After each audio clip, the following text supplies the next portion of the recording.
Next few images that we're going to do are for the hand. So there's a PA hand, the PA oblique hand, lateral extension, and the fan lateral.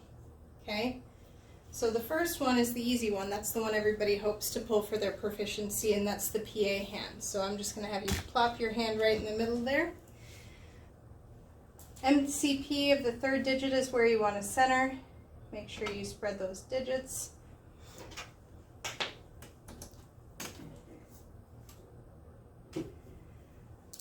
I like to have my patient's forearm fully following that hand, so I'm just going to have her, scoot back and over a little bit so that this is a nice straight line. And then I'm going to open my collimated field so that I include 1 inch of the distal forearm and have ½ inch on either side of the first and fifth digit. That's vital so that you know that you're not clipping any of your anatomy. Go ahead and lift up one more time for me. Perfect, right back down. Okay? And then I'm just going to take my marker, place it right on that image, and that is all you need to do for your PA. For your PA, again, just make sure that you have the nice separation of all the digits. Don't make it excessive. You don't have to sit here and try to go in a contest and see how far the patient's digits can separate. Just get those soft tissues away from each other, just in a nice comfortable position for the patient. Okay? So that would be your PA. For the PA oblique, it's very similar to what we did for our finger. We're just rotating the hand 45 and getting all of our digits now. So this one, just be really sure that you have that separation of the 4 digits. And then the thumb is just going to be in a relaxed position off to the side of 2.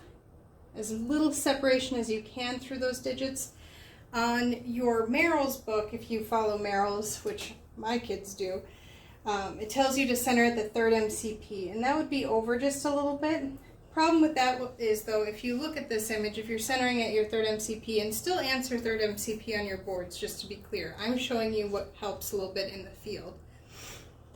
You have a lot of empty space on the side laterally for the 5th digit, and laterally on the 1st digit you have barely any space. So really, this image works a little bit better a lot of times if you center to that 2nd MCP. Notice how you have a ½ inch or so over here, nice ½ inch or so over there. It's equal on either side, okay? So it's not boards, but it is good for real life. Marker down, again having 1 inch of the forearm through the distal phalanxes. Put my marker on there, making sure that these digits are separated. 40-inch SID, and that is your oblique hand.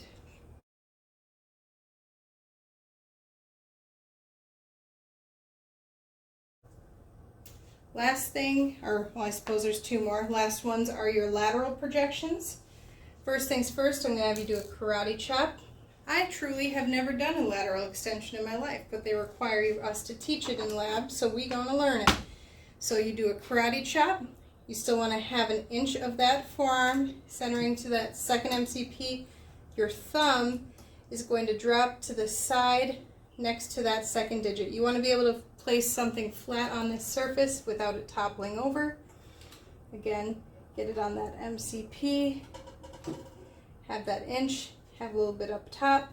We don't need all this extra room on either side, so we're going to collimate in from side to side. And then put your marker on your cassette, and that is your lateral extension hand. Okay?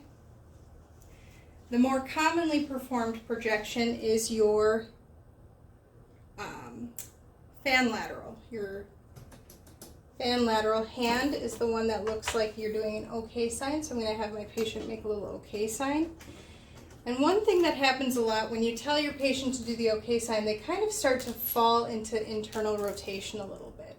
And it's not intentional, but they're going from here to rounding their hand into this OK sign, and it kind of drops the hand down. So one thing to be really sure of is to stack these metacarpals as clearly as you can. Okay?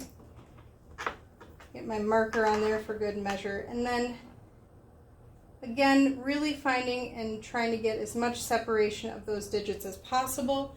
This image is really helpful for a hand injury where multiple digits might have breaks or fractures or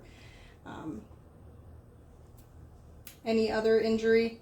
Breaks and fractures are the same thing. That was silly. So just be aware that separation there. And again, centering to the second MCP on this image.